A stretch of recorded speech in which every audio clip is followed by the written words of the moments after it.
Hey guys, so it's my first Q&A video. I'm really excited about doing this video for you guys. This has been a topic of conversation on my blogs for the last month. For those of you guys who don't know who I am, my name is Catherine. I have been a national team member for Team USA for wrestling for the past 6 years, and now I can impart some of the information, knowledge, tips that I have learned over the course of my competitive career. And today the video is going to be all about rehab and injuries. I am personally in the middle of rehabbing a shoulder surgery that I had about 6 weeks ago. If you look closely, you can see little scars here that are healing really nicely. So I thought it would be a good time for me to share the different things that I'm doing for rehab, the things that I've learned from the other surgeries that I've had, and you guys submitted questions for me to answer. And I got an amazing variety of questions and of stories of people in similar situations. So hopefully these questions and these stories are things that you guys can relate to if you're dealing with injuries or if you're dealing with a surgery that you've recently had. And before I get started, I just want to make it clear that in no way am I a physical therapist or a trainer. I am not a medical professional. I have just personally had a lot of experience with injuries in sport and being competitive on the elite level. So let's get started. My first Q&A video. Let's do it. First questions are going to come from Instagram. The very first question is from Elite Performance Training. If you guys don't know them, you need to check them out on Instagram. Their handle is elite_performance_training. And they show awesome workouts, and they are totally on elite level, and they are athletes themselves. So clearly they have taken the things that they've learned in their career and now they're teaching other athletes. So their question is, thoughts on the machine leg extension? Lots of talk about how it can be bad for the ligaments in your knees. So this is an awesome question. We'll start with my personal experience. So I've never really been big into machines when I lift. A lot of fitness professionals have actually moved away from this single joint movement because they realize the importance of multi-joint movement and how it affects day-to-day movement for your everyday person and how you're able to transfer multi-joint exercises into sport. So because of that move away from single joint exercises, my first reaction is that I personally don't use the machine leg extension anymore. Personally, it kind of bothers my knees a little bit, and it's a little bit hard on my body, so I personally stay away from it. I know that the other side of this is that when you use free weights to exercise, you have to personally stabilize the joint, and when you use a machine, the machine helps you stabilize.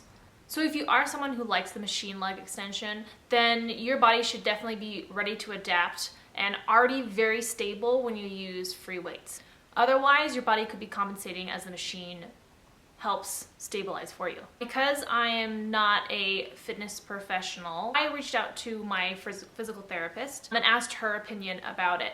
And she agreed with me that it can put strain on ligaments, especially if people are using high weight. And because the bottom half of your leg can be used like a long arm lever, the heavier weight you put on it, the more strain it can put on those ligaments and on those joints. However, we both agreed, and I think Elite Performance Training will agree with this as well, because I've seen them use this exercise in some really awesome workout routines, that it does have its place. Ideally, I think probably lower on the weight if you're going to use it, but to isolate a specific muscle is not always a bad thing, as long as this person is well past the level of focusing solely on stabilization and that they know exactly what this exercise is doing and what it's for versus trying to just max load a single joint movement.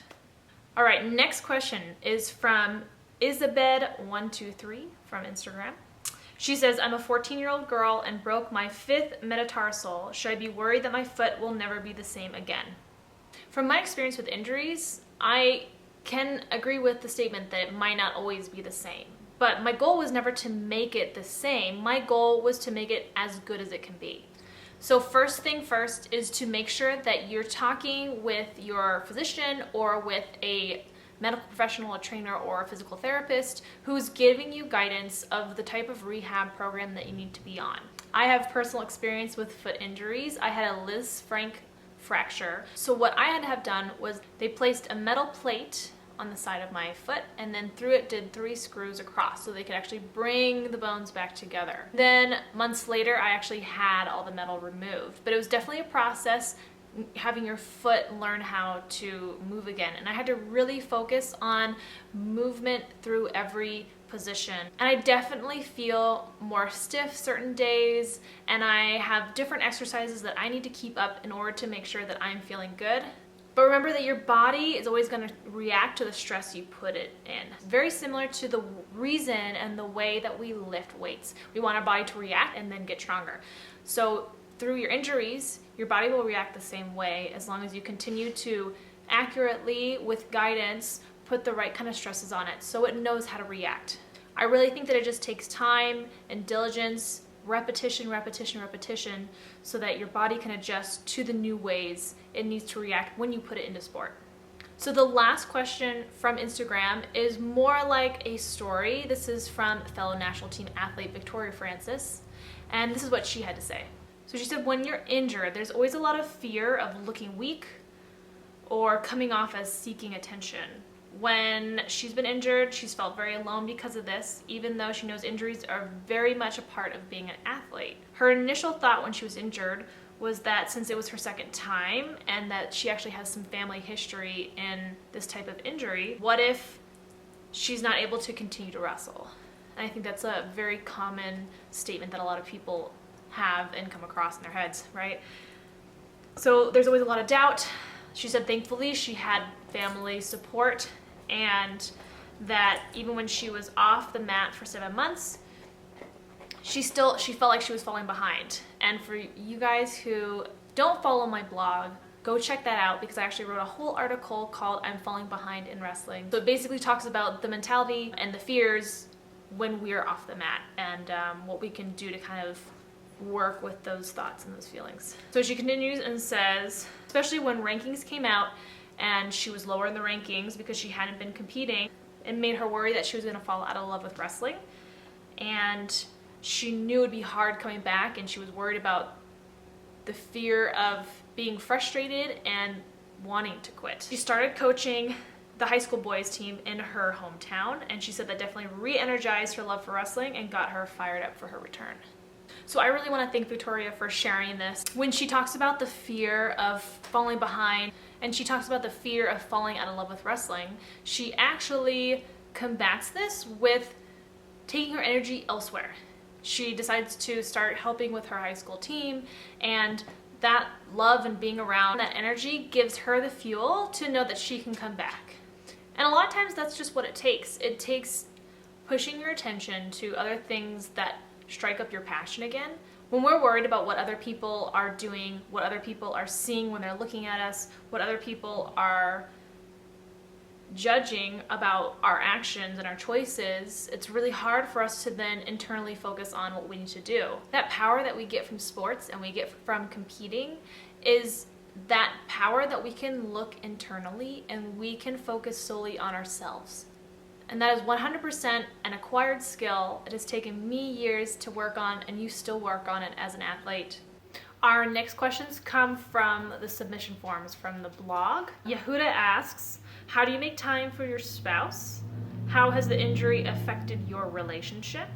And yeah, so in terms of making time for my spouse, I feel like when it comes to going and training daily, it's pretty much just like any other job. It just might look different for me, but then when we both come home, my husband and I do the best we can to kind of do the normal dinner thing and to do the normal talk about your day. I personally try as best I can to not talk wrestling. My husband used to wrestle, so when wrestling talk takes over everything, it can feel like your whole world is sport. However, when it comes to travel, when I'm traveling a lot, that can be really hard on a relationship, be really hard on your communication. So my husband and I do the best that we can to communicate daily. I actually think that Snapchat can be a really great way to just show kind of what you've got going on for the day and send it specifically to your spouse. That's worked well if I have such a busy day and I'm training nonstop and when I'm exhausted during the evenings or when we would normally talk, or if I'm traveling overseas and time difference is off and internet is faulty. Sometimes just having little short clips like, hey, this is what went on today, it can be really helpful for your communication. And the last part of this question was, how has the injury affected our relationship? I would say the current shoulder surgery and my past foot surgery, the biggest ways that it affects our relationship is in divvying up home tasks. There becomes a lot of things that I would normally take care of that I just cannot do. And so we have to kind of combine efforts so that the work at home can get done. In terms of affecting our relationship, I think it's just things have to just get adjusted. But otherwise, he's full steam ahead along with me with the plans for rehab. The next question is from Lanie or Lanie. See if I get that right. And she asks, how do you deal with feeling like you aren't doing enough when you are doing all that you can to work through a chronic injury that starts to act up every now and again, limiting what you can do in practice?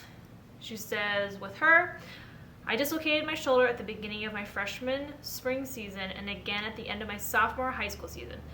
So now my shoulder has a tendency to slip out of socket for a second during practice and causing a lot of pain and limiting my range of motion for a while, so I can't do everything that the coach is doing. Even though her coach knows situation, understands why I do alternative exercises sometimes, I feel like since I'm not doing what everyone else is doing, that I'm not doing enough.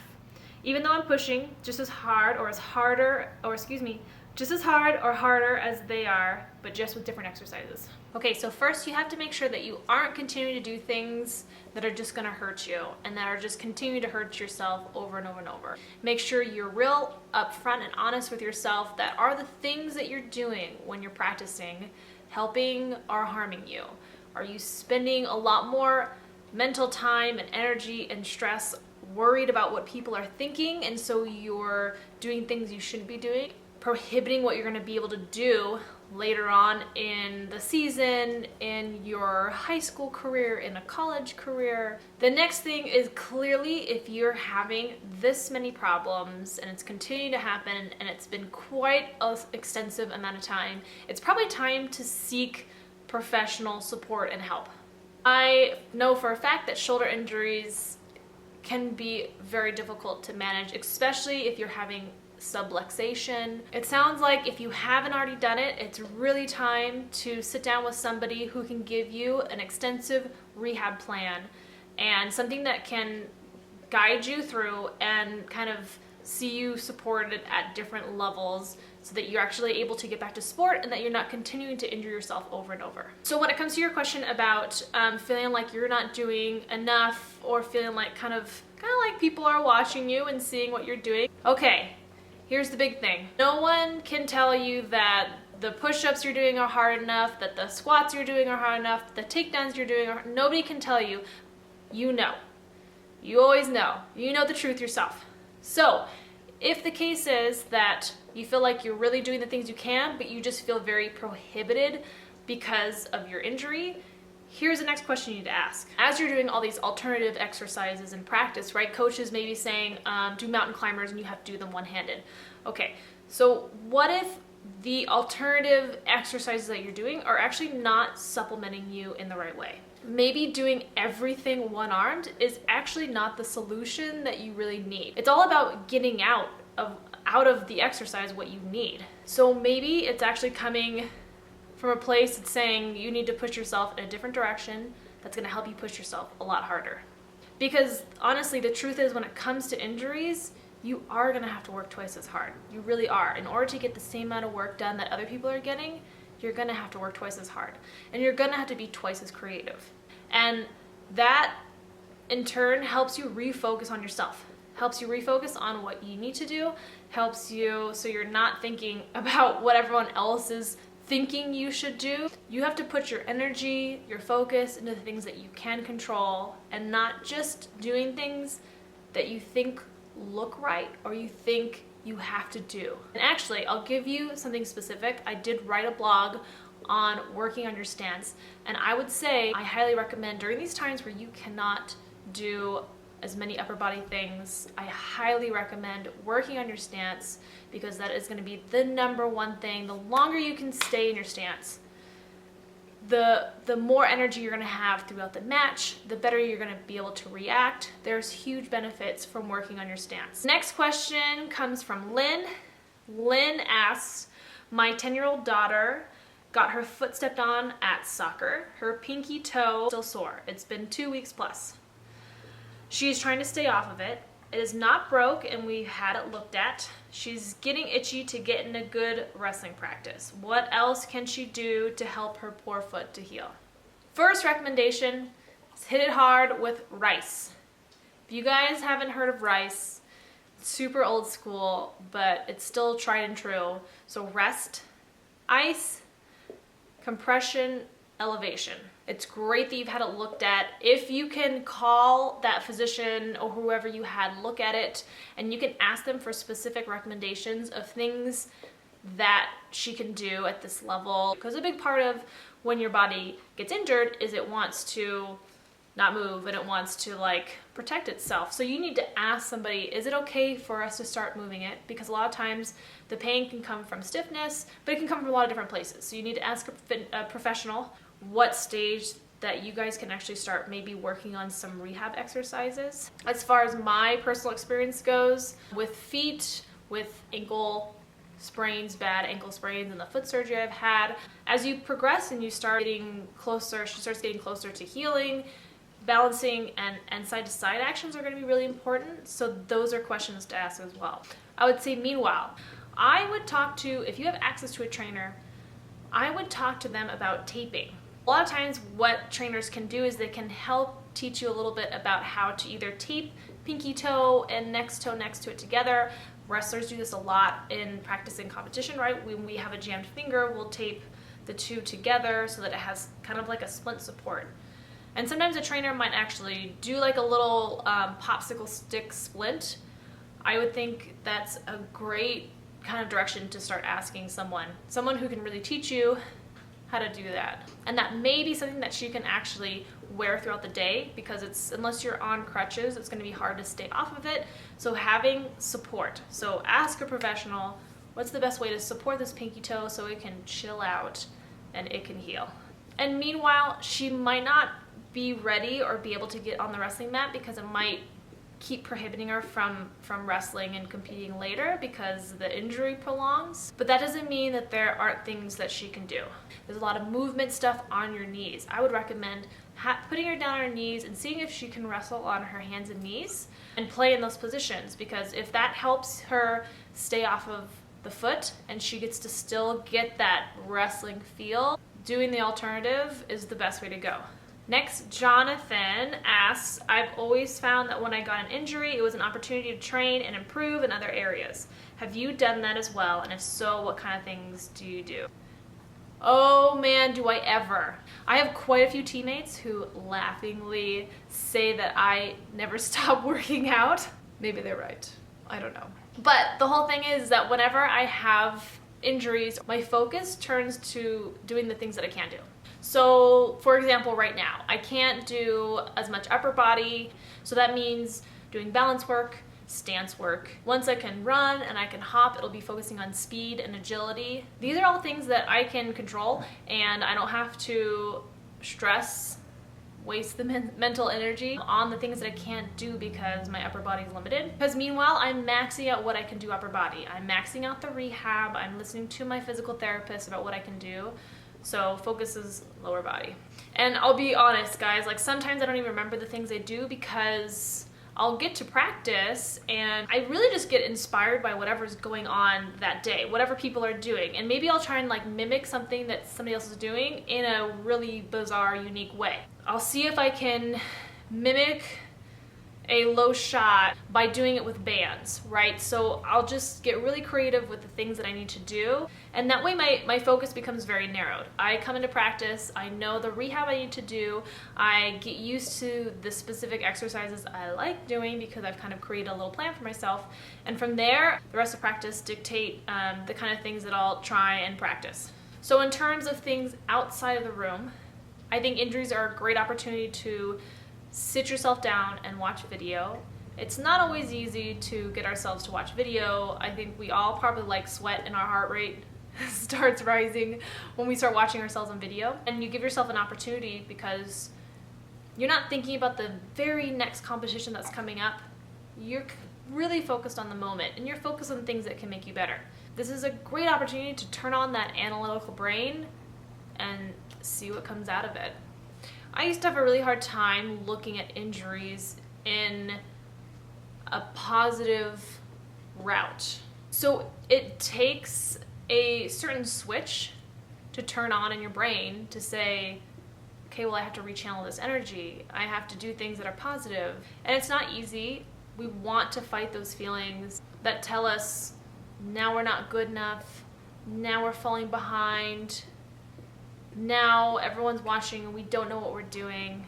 I think the way that I finally focused and dealt with them was I asked the professional people around me. I found people who were smart and who knew what they were talking about when it came to rehab and when it came to the things that I could do. And I took an active part in my rehab to make sure that I was consistently doing things that would help me get to the next level. And I would ask exactly what I could do at every stage and things that I could add in.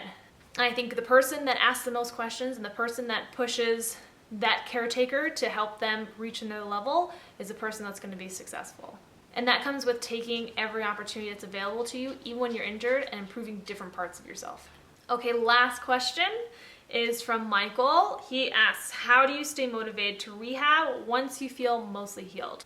I've seen it over and over and over in our sport and different sports where someone comes back to sport and they're so excited to do their sport again that they forget that there's a lot more steps involved than just going from I was rehabbing to now I'm wrestling or now I'm doing sports.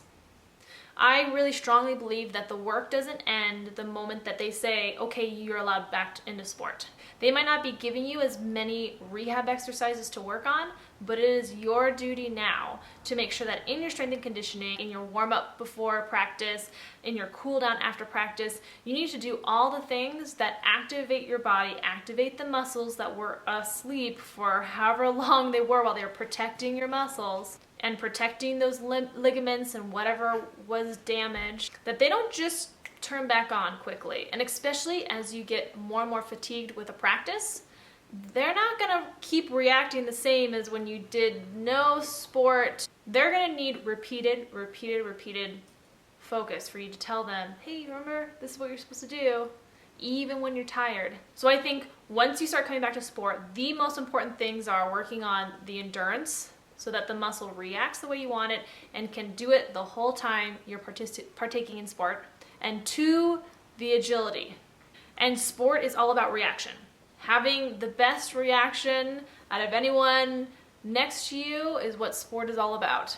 And you want to be able to react without thinking. An injury causes you to think about how you're supposed to move, where your body needs to go because it was injured. So whenever you got injured, I would say easily coming back to sport up to a year since the injury, you've got to continue working on those important proprioceptors, on muscle endurance, and making sure you're reacting the right way. So guys, I hope you enjoyed this video. I hope I answered these questions. There was a whole lot to answer and not as easy to answer on video as it is when I write it all out. So I'm pretty excited for my first Q&A. I would love to do another one. If you like this, give me a thumbs up and subscribe. Check out my blog. I've written a ton on injury and my own experiences with injury, and I'd love more stories to share. And if you guys want to do another Q&A or more specific things, we can definitely do that. Bye!